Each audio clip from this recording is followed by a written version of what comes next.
আল্লাহ পাক যাদের ভালোবাসেন তার আলামত বা চিহ্ন দেখলেই বোঝা যায় যে আল্লাহ তাআলা ওই বান্দাদের উপরে বেশি ভালোবাসেন।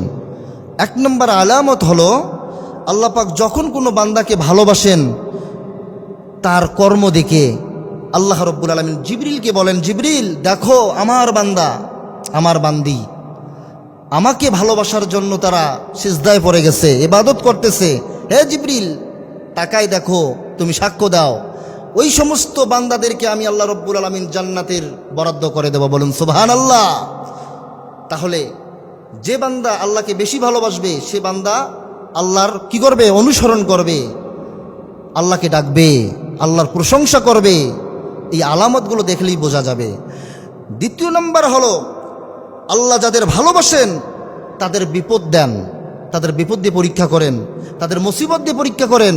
আল্লাহ রাব্বুল আলামিন কুরআনুল কারীমের মধ্যে বলেছেন, ওয়ালা নাবলুওয়ান্নাকুম বিশাইইম মিনাল খাউফি ওয়াল জুই ওয়া নাকসিম মিনাল আমওয়ালি ওয়াল আনফুসি ওয়াস সামারাত ওয়া বাশশিরিস সাবিরিন। আল্লাহ তাআলা বলেছেন, আমি যখন ইমানদারদেরকে ভালোবাসবো তখন তাদের পরীক্ষা নেব। সেই পরীক্ষাটা হলো তাদেরকে ক্ষুধা দিয়ে পরীক্ষা করব, তাদেরকে জুলুম দিয়ে পরীক্ষা করব, তাদেরকে নির্যাতন দিয়ে পরীক্ষা করব, স্টিম রুলার দিয়ে পরীক্ষা করব। অনেক প্রকারের পরীক্ষা নিয়ে তারপর আমি যে সমস্ত বান্দাগুলো সবুর করবে, ধৈর্য ধারণ করবে, তখন আমি আল্লাহ রাব্বুল আলামিন তাদেরকে সাহায্য করব। বলুন সুবহানাল্লাহ।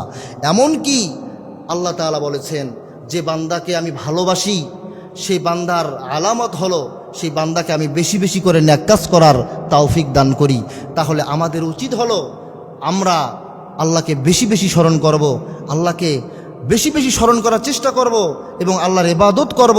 ইবাদত করাই দিয়ে আমাদের জীবনকে আমরা বিলিয়ে দেব। সেই তৌফিক আল্লাহ পাক আমাদের সকলকে দান করুন। সকলে বলি আল্লাহুম্মা আমিন।